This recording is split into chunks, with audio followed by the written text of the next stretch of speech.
Hello everyone, I've just read chapter 1 of Coruscant Nights, not Jedi Twilight, Coruscant Nights Street of Shadows. I think it's gonna take me a little while to get used to saying Street of Shadows.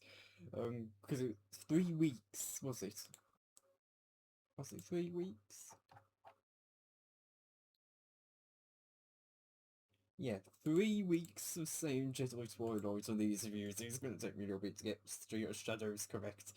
Um, we pick up with Jax, Narath, Den, and I-5, and we're told that they're behind a condenser unit fighting off Imperials, and they're protecting an undersecretary. Um, I think it was Veresat Burilia. What was his first name?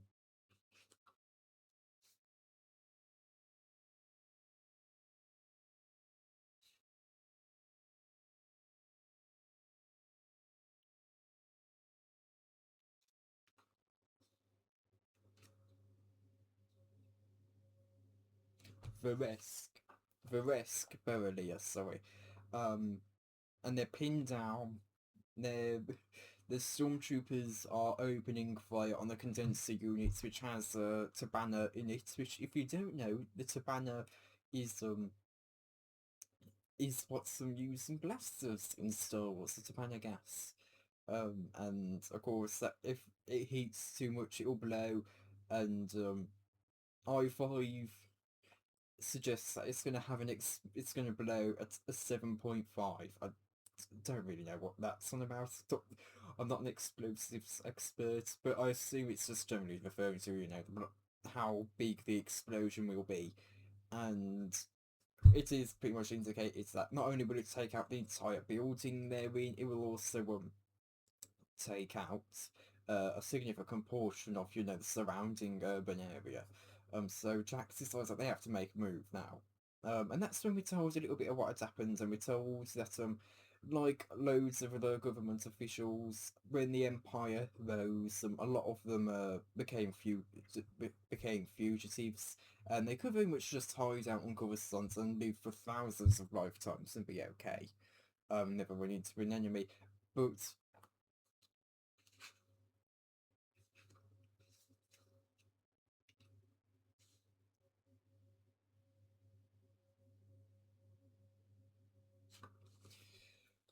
But Burilia is a Bothan, and a characteristic of the Bothans is that they get paranoid, and so he's organised with Whiplash.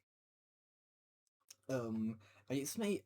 I think it was clarified in the previous book what they did, but they didn't really have a whole lot to do in the previous book aside from just kind of telling us where Nick is now. But now we kind of have a bit of an idea of a little. They'll say we have a bit of an idea. Again, it was explained in the last book, but again, Whiplash weren't very relevant in the last book. Here, we're actually seeing a Whiplash mission. And it reminds us that Whiplash is basically a way to get wanted fugitives off world and to safety. So yeah, it's interesting. It's interesting. I think I may prefer the Erased. I think the Erased. Pardon me.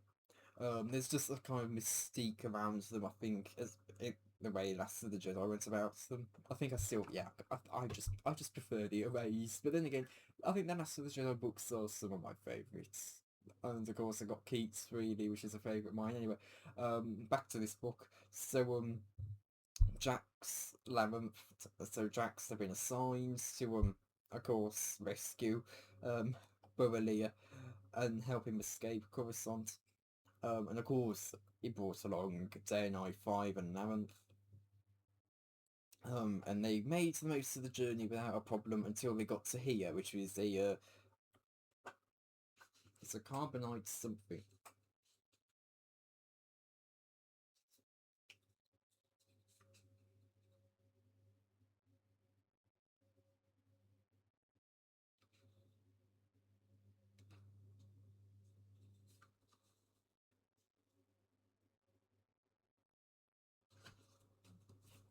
They're in the depths of a carbonite cracking plant. And it was smart. It was a smart move by the troopers because that meant I-5 wouldn't be able, because there is some radiation, and it meant that I-5 wasn't able to pick up any life forms. And it was something else. No, it was, what was it?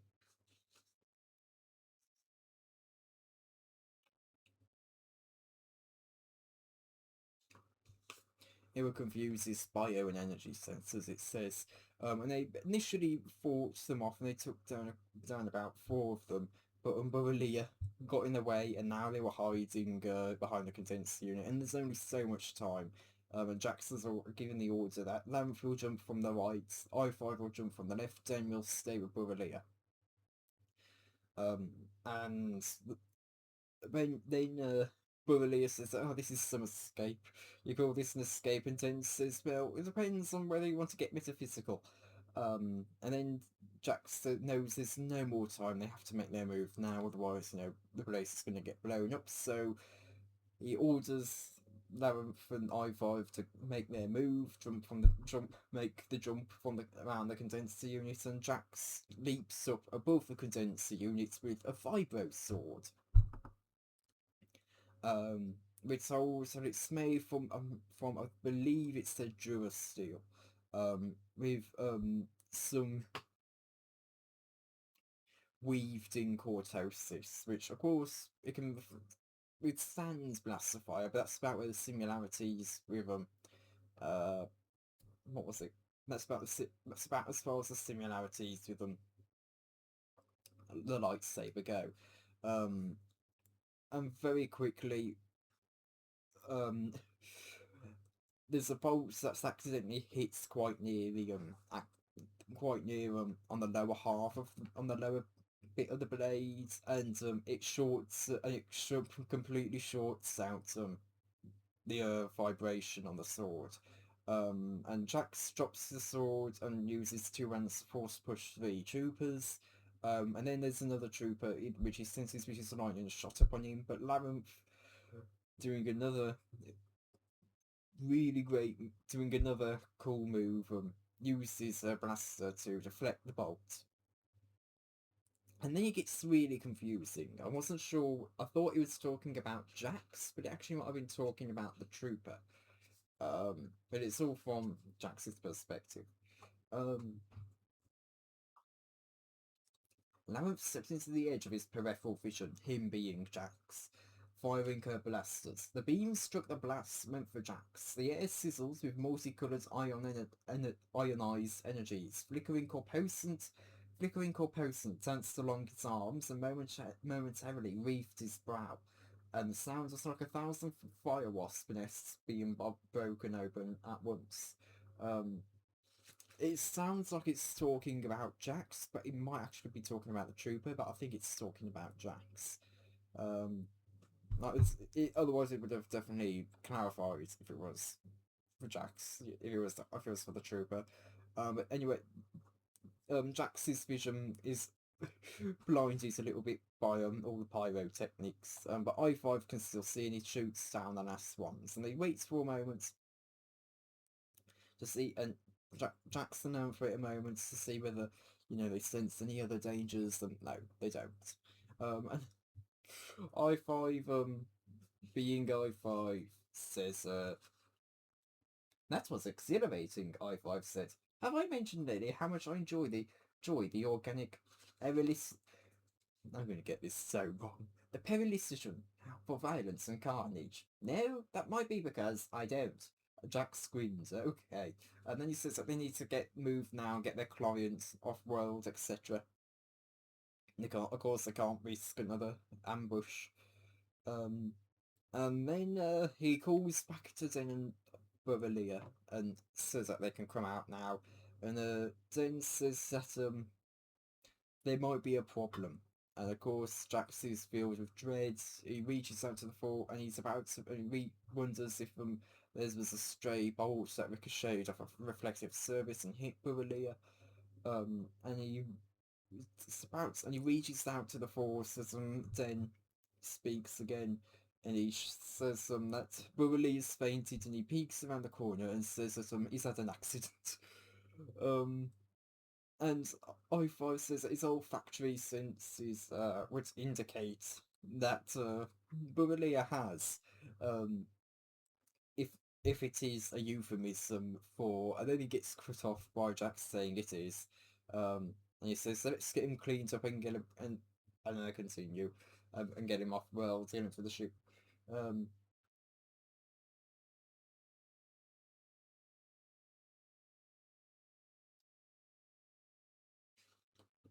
and that's where we end the chapter. Um, this was again, I knew we wouldn't. I knew we wouldn't, but I would have loved to see pick up where we left off last book with Jax and I5, with I5 telling him about his father. Particularly because you know, not everyone's. I haven't read Small Shadowhunter, so I don't really. I don't know. I know Lorne Pavan. It's in that book, but I have never read the books, so I don't really know a lot about Lorne Pavan, and also the Darth Maul books don't really interest me that much. They never really have. Um, but I know Lorne Pavan is in that book. Maybe at some point I'll go through Med Star and Shadowhunter just because, I5 because he and Den are great. I know Den's not in Shadowhunter, but I know he's in Med Star. They're just great characters. They're a great pair.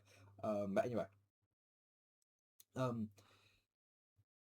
I do kind of wish we got to see that conversation where Jax was told a little bit more about his father, but still, this was, I think, a good introduction. I think this was a good kind of way to start them off. Start this book off with our main characters. I wonder where Rahinian is. I wonder where Rahinian is. Um, Caird, of course, he's gone home. Nick, I assume, is just back at Whiplash doing other jobs now. But I wonder where Rahinian is because he's one of the characters where there's no really clear way he might be at the moment. Is he now going to be joining the other characters, or um, is he going to be eventually betray them to the Empire so he can escape or something? I don't know. I really do not know with Rahinian, but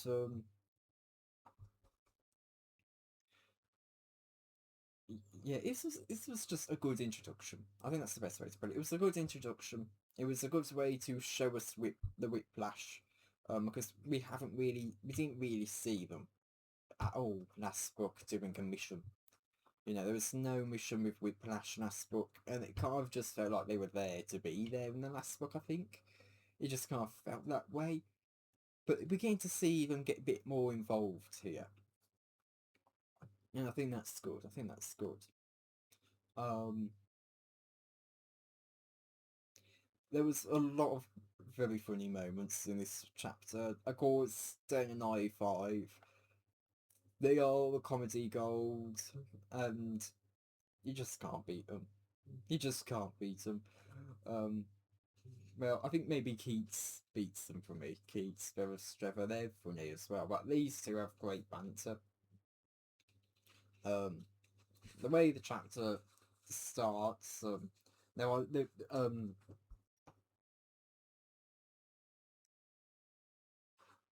there's a line on the first that spans the first and second page. I'm just going to read it out because again, it's funny. That's only a rough estimate, the droid explained. There are too many variables to factor for me to refine my 7.5 is more than enough for me, Jax assured him. 10? I'm good, Den agreed. Um, you definitely know how to motivate people. That's Den says, and then the Labyrinth says, let's talk in more shooting. Which again, I think shows a little bit more about Labyrinth's character. I was discussing that in the review towards the end of my reviews in Jedi Twilight, that we haven't really seen much of Labyrinth's character.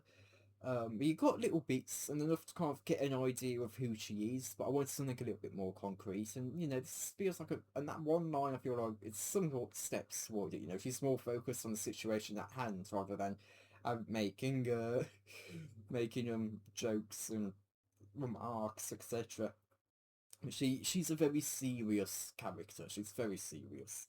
But we kind of already knew that. Um,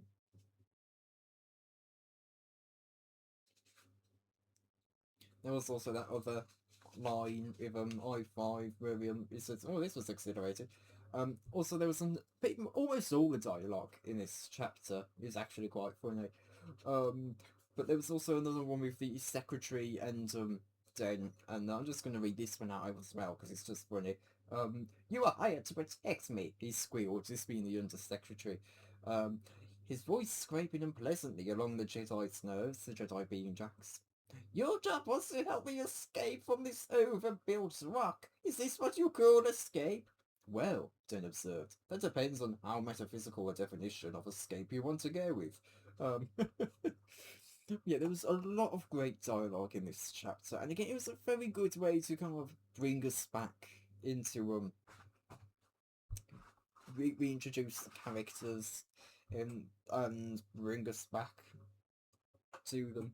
Um, and I think one thing I liked about this chapter, and this was somewhat of a problem I had with Last of the Jedi, it was kind of just how we kept getting reintroduced to the characters, and I like that this chapter didn't go massively into that, but also I can see how being reintroduced to the characters, being given a quick summary.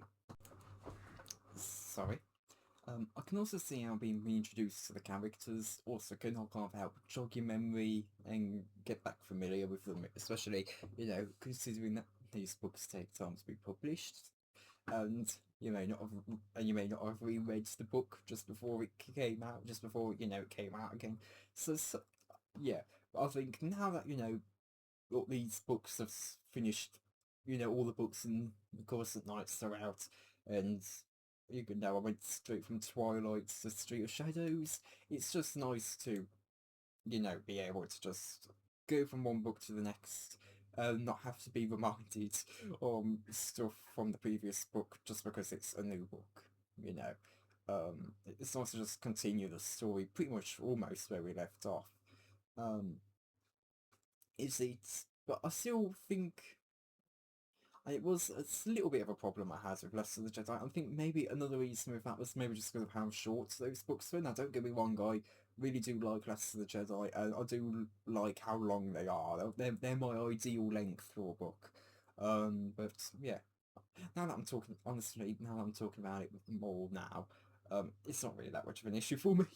I think I literally just talked myself into thinking or interchanging my mind there on that. Um, but yeah, um, yeah, again, there was a lot of good stuff in this chapter, and again, it was just a neat way to bring us back to the characters. Um, I have no idea what the next chapter will be about. I haven't looked at the next page. What is it?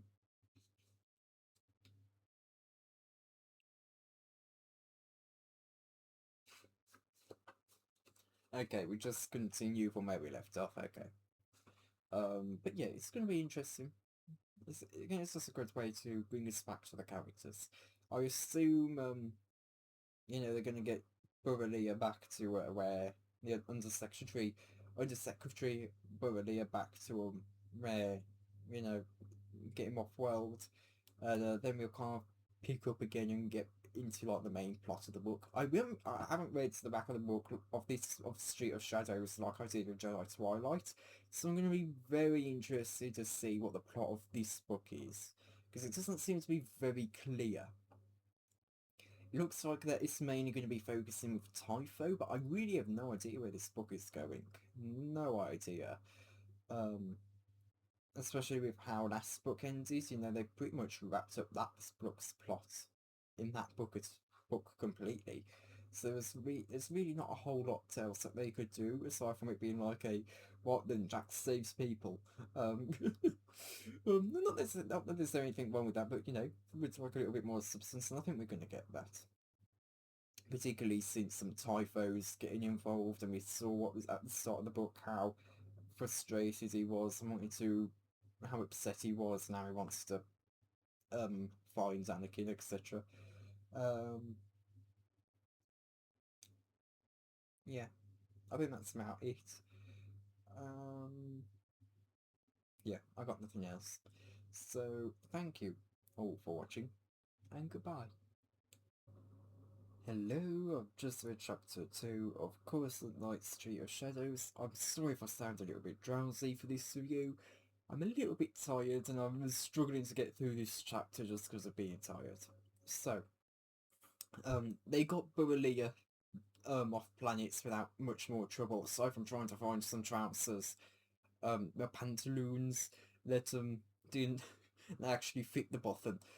But eventually they got him off world, and they come back to their connacht in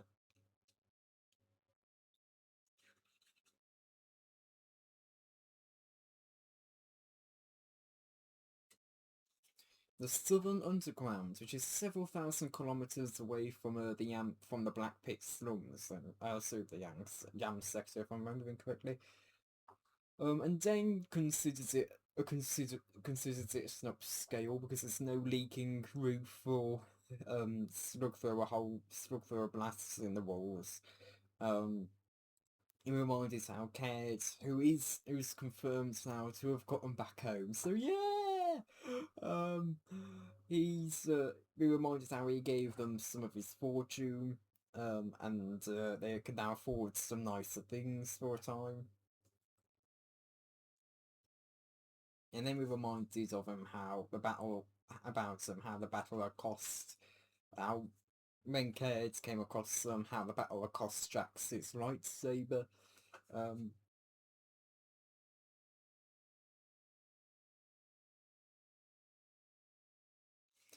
and we're told that several months have gone by now. Um,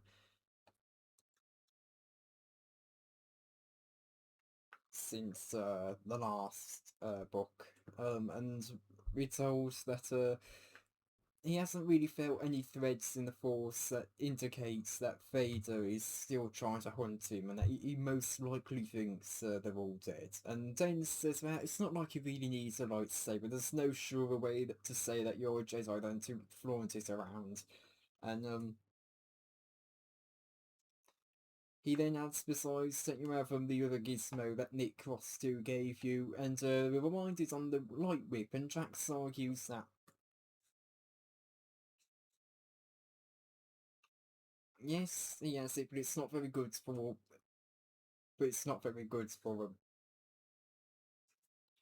close work or multiple opponents. Um,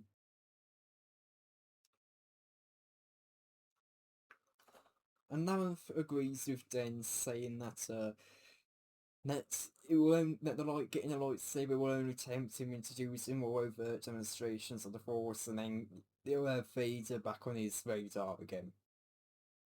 And we reminded about Labyrinth, and I completely forgot she had a scar on her right cheek.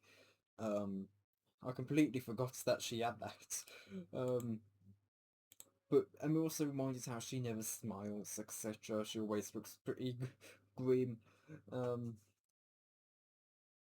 and we I think we finally learned which blasters she's using, which is a DL-44s. But it also seems like maybe we knew that last book, I think. But I just forgot. Um, and we've also we reminded she's a great paladin, and her Dem uses just how accurate she is with the Force, with the blasters, sorry, and he knows it probably has something to do with the Force, but he reckons she'd probably be just as quick and as accurate without the Force. And so only one can really compete with Lawrence's accuracy, and that's I5. And we're again reminded about I5 sentience. Um, Again, this has kind of drag out for a while here.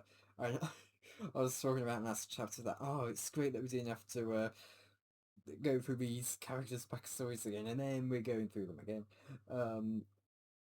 I like that each character's kind of kept short, but they're still overly descriptive in a way, and I think and it does kind of go on for a little while. Um, we are also told, again, we're reminded that about how Labyrinth got the scar, and and we're told that Dennard had to ask her perspective on her battle with Flame Knight. and he cautioned it with, "But don't tell me to go and ask him." And Lance said that, "Well, you can't. He's dead." Um, Again, we're told about how I5 is sentient now. It's getting, and now he might actually be going on to an actual conscience. And then we're told about how Dennis kind of been getting stuck into esoteric reveries recently. And that's it's especially in the line of work they're in at the moment, where they're smuggling contraband or people. He can't keep doing this. Then he starts, and then he remember, and then he starts looking back on the days when he was a reporter, how he had won awards, and they seem so far away now, almost like a half-remembered dream.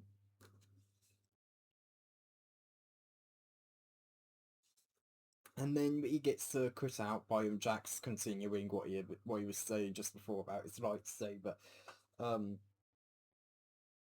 and he says, may be right, so I assume like Daniel Lamont may be right. Still, given that there are more beings on Coruscant than any of other 50 inhabited worlds, I think the chances of being noticed with a lightsaber are thin, especially down level, and I'd rather have it and not need it than the other way around. Um, and then Jax asks Rahinian if he can acquire him a lightsaber.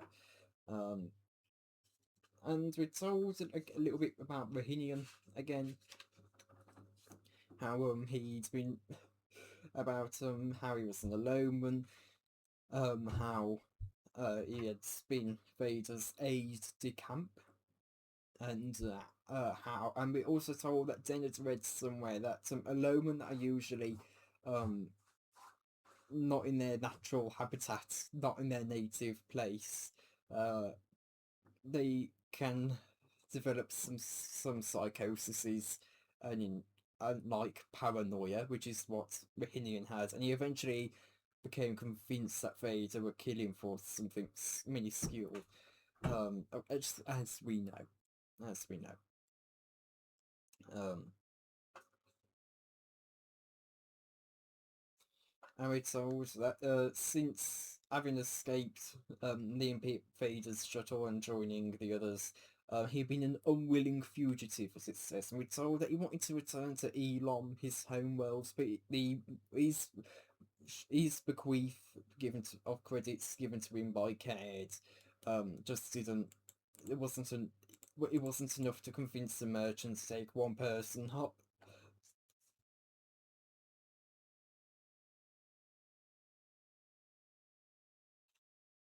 all the way to a world in the outer rim where there are no trade lanes. I mean, he just doesn't have that money, so he just sticks around. And very quickly, because Aloman and in Bite and into Rahinian are very perceptive, very neat, very tidy, very they get right down to the last detail. He very quickly became the go-to man, the procurer of success. We also learn a little bit more as to why he had been saved from slavery by Vader, and it was because of his attention to detail. Um, but I also still think there probably was a little bit.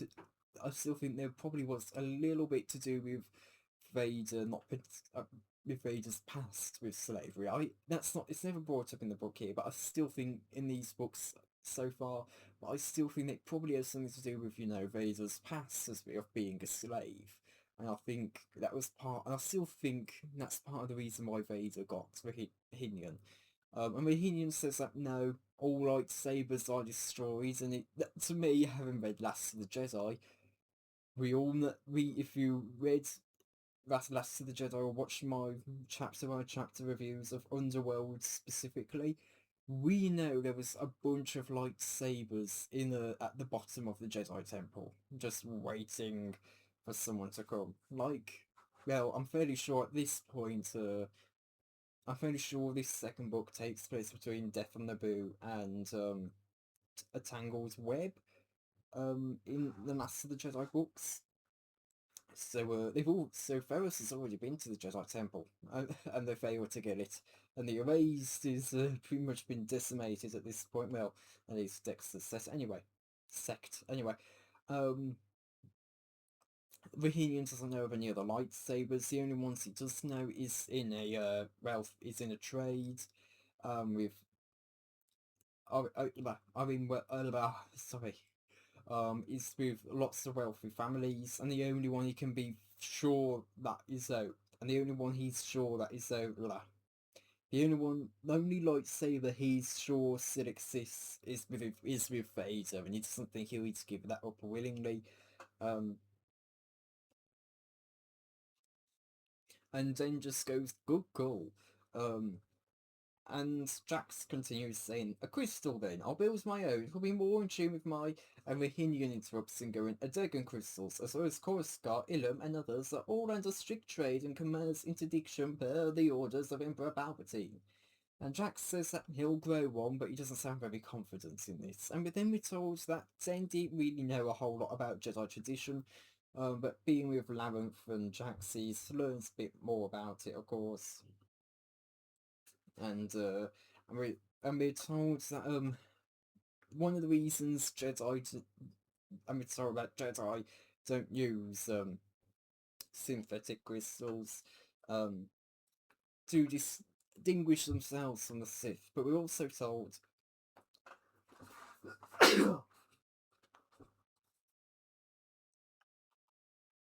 sorry.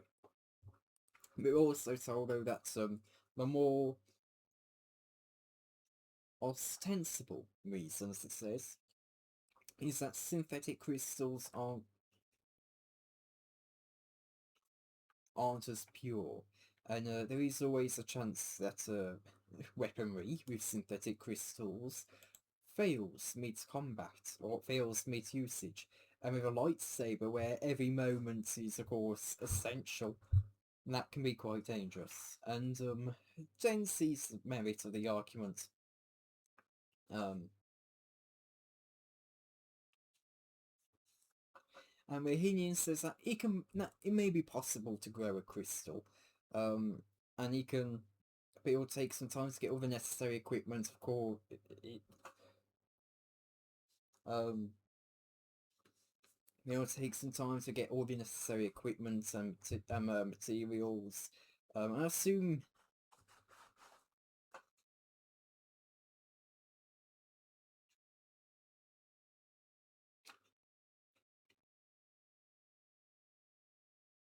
Oh, okay. So I thought Jax was intending to grow a pure crystal, but no, it seems like he'll grow a synthetic one. But I don't know why I didn't click onto that. Getting tired. And then Rahinian hands Jax a Velmorian energy sword, and there's quite a big description of the sword. I'm not going to get into it. But it has a pressure handle that ignites the flame, and Labyrinth is just completely stunned by it. And she says you can't acquire a lightsaber, but you can acquire this. Because apparently it seems like it's a very rare weapon, and Rahinian explains things are tough all over. I was able to obtain it in an online auction from a member of the Velmorian royal family who has fallen upon hard times. And Jax is handed a weapon by Labyrinth, and Jax gives it a couple swings, and Jax and Labyrinth have a bit of discussion about the mechanics of the sword.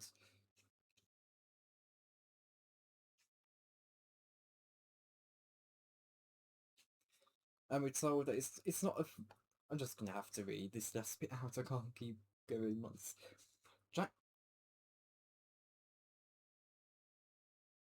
Jax moved through a few steps of one of the seven forms. There's more weight to the energy sword than there was to the lance of pure energy that was the lightsaber, of course, but nothing that he couldn't compensate for easily enough. Since it was a sheath of energy surrounding a solid blade, it obviously did not have the same frictionless edge that a saber had. He wondered how it measured up against the vibrosword. Well, he thought grimly, if life continues to be as interesting as it has been, I've no doubt I'll find out sooner, probably, than later. And that's where we end the chapter. Where to start? Where to start? Half of this chapter was reminding us who these characters are. I'm glad that we didn't go into, deep reminders of these characters. I'm glad we just didn't copy and paste the introductions to these characters from the previous book. These were definitely a lot shorter, but because we were going through so many characters, it definitely, especially with being tired reading this, I don't think it really helped. I got this chapter at a very slow pace. I think Zane is quite interesting in this chapter, how he keeps going into his daydreaming and stuff. And it is funny how he's noting that he's daydreaming and then continues to daydream about, and then go and he's telling himself to stop and only to continue daydreaming. I think that was a bit. I thought that was funny. Um, it's interesting to see what Rahinian's new role is in this book. Yeah, I mean in the group now. I mean, it's interesting to see what role he's playing, and you can also see how Jax is really struggling without his lightsaber. But of course, Sten and Larenth are continue to be the voices of reason and common sense. Um, and it's and again, Jax just doesn't listen. When he has his mind set on something, he doesn't take it. We see that he doesn't really take much advice. Um, and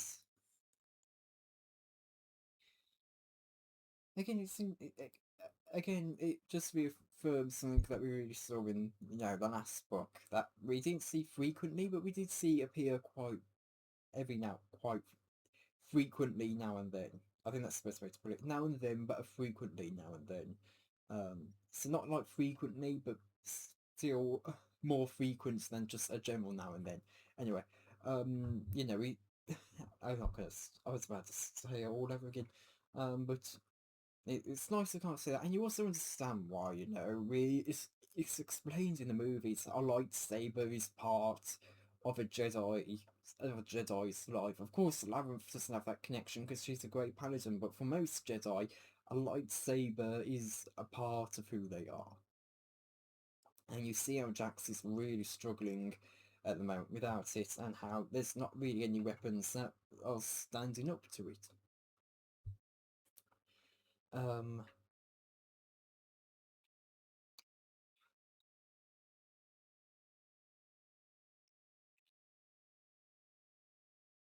is there anything else I really want to talk about in this chapter? I'm trying to think of other stuff to say. I don't forget how I'm tired. Um, I do get a little bit excited when we sort of going a little bit more into Larenth, but then we kind of also went a bit more into all the other characters.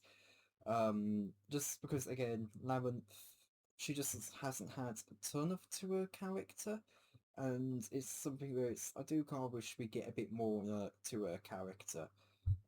Just because again we haven't really had a whole lot about her so far, and I hope we get a bit more to her. Um,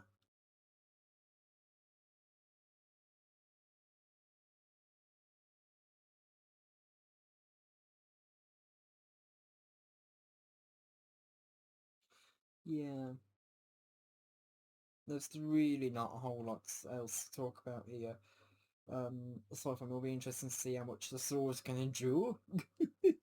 But yeah, I have nothing else to say, so I'm probably just gonna end it here. I have nothing else to say on this chapter, and again, I'm tired.